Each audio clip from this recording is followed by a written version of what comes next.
मोदी सरकार ने लिया बड़ा फैसला। देश में अब जाति जनगणना कराने का लिया फैसला।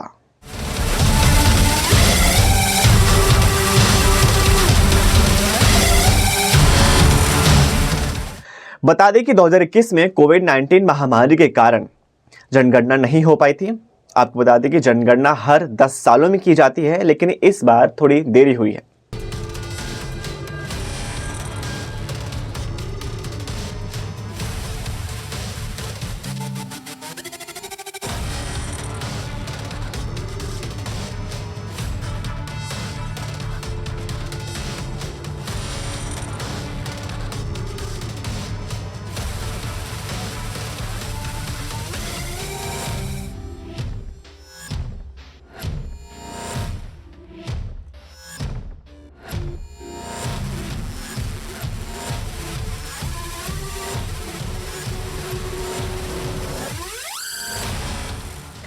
और अब बात करते हैं कि जाति जनगणना क्या होती है। जाति जनगणना का मतलब होता है कि देश में किसी जाति के कितने लोग हैं, इसका स्पष्ट कितना आंकड़ा है, सही कितना आंकड़ा है, ये जानना होता है। ये जाति जनगणना होती है। और जाति जनगणना पहली भी देश में कराई जाती थी। प्रधानमंत्री श्री नरेंद्र मोदी जी के नेतृत्व में राजनीतिक विषयों की कैबिनेट समिति ने यह निर्णय लिया है कि जातियों की गणना को आने वाली जनगणना में सम्मिलित किया जाए।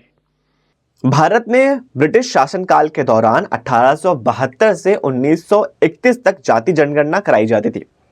भारत 1947 में आजाद हुआ। भारत सरकार ने नीतिगत रूप से एससी और एसटी के अलावा जो अन्य जातियां होती थी उनकी जनगणना नहीं कराई थी। लेकिन मोदी सरकार के इस फैसले के आने के बाद विपक्ष में जैसे मानो होड़ ही मच गई। क्या कांग्रेस, क्या आरजेडी, क्या समाजवादी पार्टी, सबने ये दावा किया है कि ये हमारी ही जीत है। जिसमें नेता प्रतिपक्ष राहुल गांधी ने केंद्र सरकार के इस फैसले की तारीफ की।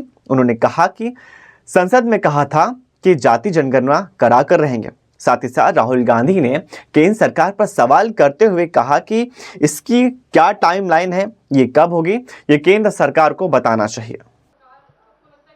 मुझे लगता है, मेरी इमीडिएट सस्पेशन है कि ये वो वुमेन्स बिल वाली स्ट्रेटजी टाइमलाइन वाली है, but I hope that better sense prevails. अच्छा, नो, आई वांट टू से one other thing which is frankly बहुत जरूरी है, और आज ये शायद कास्ट सेंसस से भी ज्यादा जरूरी है। मैं आज कानपुर गया और वहाँ पे जो टेररिज्म के विक्टिम थे उनसे मैंने बात की, परिवार से मैंने बात की। कोल्ड ब्लडेड तरीके से उनके बेटे को मारा गया है, बिना मर्सी के।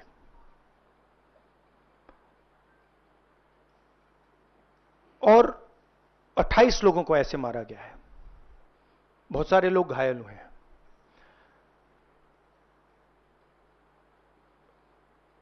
मैं इस पे कमेंट नहीं करना चाहता हूं ये कैसे हुआ। मैं सिर्फ ये कहना चाहता हूं कि जिन लोगों ने ये किया है,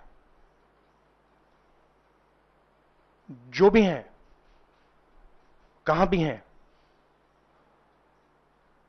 they have to pay for this, and they have to pay for it properly, not in some half-hearted way, ऐसे आलतू फालतू तरीके से नहीं। they have to pay for it properly, कि इनको याद रहे कि हिंदुस्तान के साथ ये नहीं किया जा सकता है। हमने क्लियरली ऑपोजिशन की और सरकार की मीटिंग में क्लियर हमने लाइन दी है, यूनानिमस लाइन, कि जो हुआ है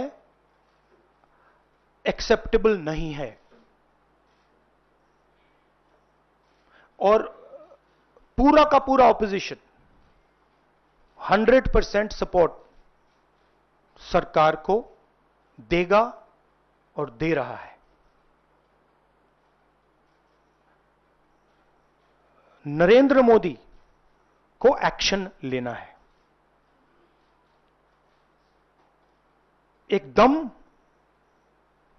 एक्शन लेना है और पूरा का पूरा विपक्ष उनके साथ खड़ा है। जिन लोगों ने ये किया है, दे हैव टू पे द प्राइस फॉर दिस। जो परिवार है, उन्होंने आप लोगों को मेरे थ्रू एक मैसेज दिया है। एक्चुअली प्रधानमंत्री जी को उन्होंने मुझे कहा कि आप प्रधानमंत्री जी को ये बताइए, तो मैं 28 जो हमारे शहीद हैं उनके साइड से प्रधानमंत्री को आपके माध्यम से मैसेज दे रहा हूं। प्रधानमंत्री जी, उन्होंने कहा है कि हमारे जो बच्चे हैं वो शहीद हुए हैं, हम चाहते हैं कि आप उनको शहीद का दर्जा दीजिए, रिस्पेक्ट दीजिए। ये मैं कहना चाहता था। आप सबका बहुत बहुत धन्यवाद। Thank you. शुक्रिया राहुल जी, शुक्रिया शुक्रिया शुक्रिया शुक्रिया Rahul ji. We are saying, I am saying that 28 people have been killed in cold blood. Okay? It is pretty clear who is responsible for this. The people who are responsible for this must pay a price. The Prime Minister has to take action, right? And the action has to be clear and it has to be strong, without any confusion. The Prime Minister must not dilly-dally, must not waste time, must make it very clear that India is not going to tolerate this type of nonsense. So he needs to act. That's what I'm saying.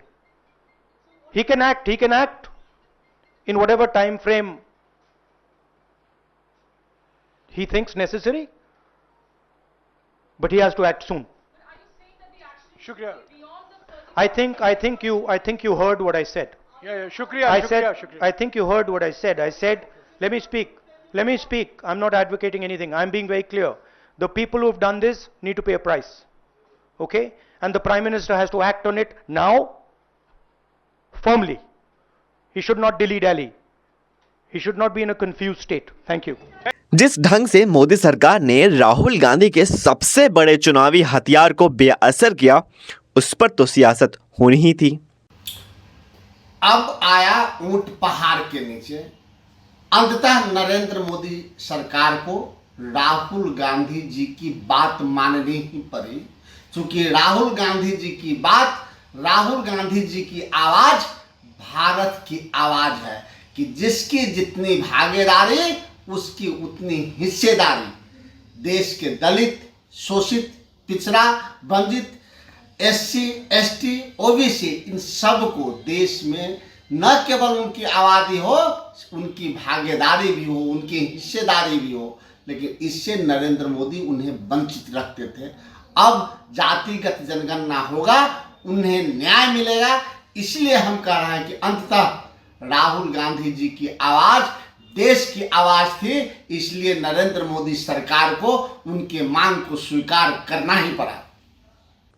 तो विपक्ष इसकी पहल का credit ले रहा है। देखिए, ये हम लोगों की 30 वर्ष पुरानी मांग रही है और ये हमारे पुरखों की जीत है, समाजवादियों की जीत है, लालू जी की जीत है। आपको पता होगा 96-97 में भी कैबिनेट से जो है पास किया गया था कि 2001 का जो होगा उसमें जनगणना जो होगी उसमें जाति आधारित गणना भी कराया जाएगा। वहीं गृह मंत्री अमित शाह ने एक्स पर पोस्ट करते हुए कांग्रेस पर हमला किया। लिखा कि कांग्रेस ने जाति जनगणना का विरोध किया था, विपक्ष में रहते हुए जाति पर राजनीति की गई। जाति जनगणना को राष्ट्रीय जनगणना में शामिल किए जाने पर केंद्रीय मंत्री चिराग पासवान ने कहा, यह बहुत बड़ा फैसला है और ऐतिहासिक फैसला है और इसके लिए मैं अपनी पार्टी लोक जनशक्ति की ओर से अपने पीएम को धन्यवाद देता हूं। धन्यवाद। इस तरह की पल पल अपडेट और बड़ी न्यूज़ जानने के लिए न्यूज़ 18 JKLH को सब्सक्राइब कीजिए और वीडियोस देखते रहिए, लाइक कीजिए। हम फिर मिलेंगे आपसे। धन्यवाद।